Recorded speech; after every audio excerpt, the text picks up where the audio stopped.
In this video, I'm going to teach you how to identify a number if it's prime or composite. So a number can be prime or composite, or also it can be neither prime nor composite. So prime numbers have exactly two factors, that is, the 1 and itself, while composite numbers have more than two factors. So that's the difference between the two.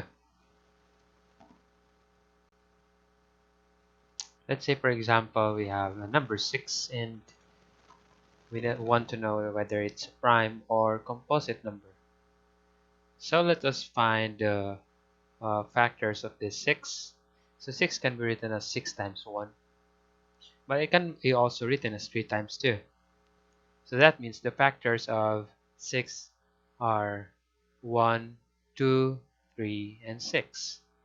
So that means it has more than two factors. And so 6 is a composite number. Another one, we have 11. 11 can be written as 11 times 1.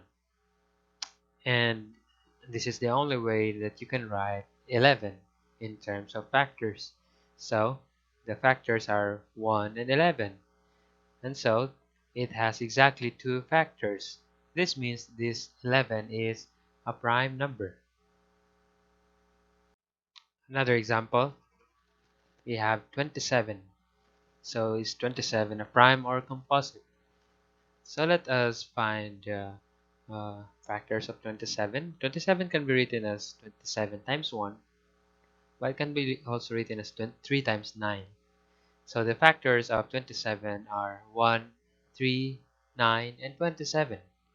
And so this means 27 is a composite number. Let's try another one. We have 38. So is 38 a prime or composite? So let's find factors of 38. We have 38 times 1, and it can be written as 19 times 2. So that means the factors of 38 are 1, 2, 19, and 38. And so 38 is a composite number. In fact, every even number is composite because an even number is always divisible by 2 aside for 1 in itself. But there's an exemption, except for the number 2.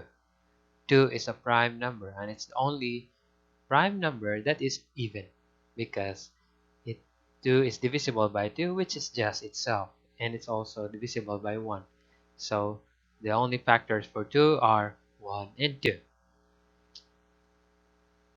Now how about this? We have 1. Is 1 prime or composite? So let's find the factors of 1. 1 can be written as 1 times 1. So that means the factor of 1 is just 1 or itself. So it has only one factor. So is this a prime or composite?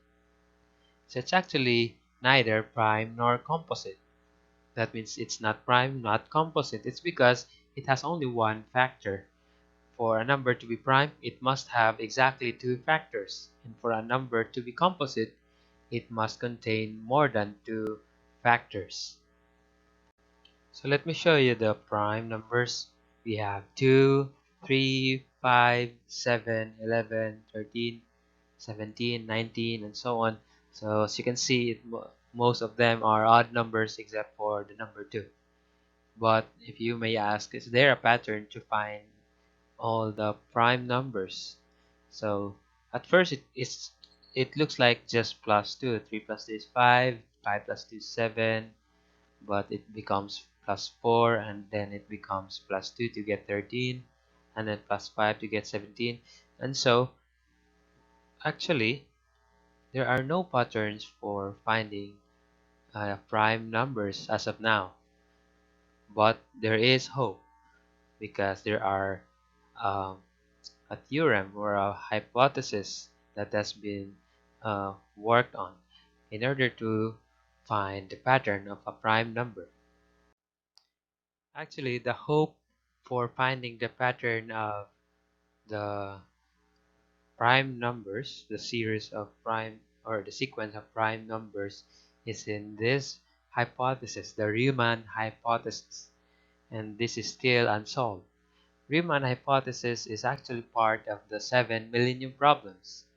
These are problems that up to now and yet unsolved.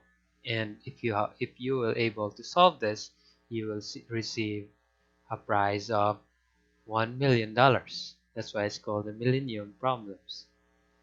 And actually, among these seven, there is one problem that has been solved. This is actually the Poincare conjecture solved by Grigory Perelman. And for you to know, Grigory Perelman declined this prize of $1 million because he feels like it is unfair to have this amount only when compared to the other mathematicians who have received some awards for their discoveries. Thanks for watching, and I hope you have learned from this video. Please support my channel by pressing the subscribe button, and also write the math topics you want to learn in the comment section.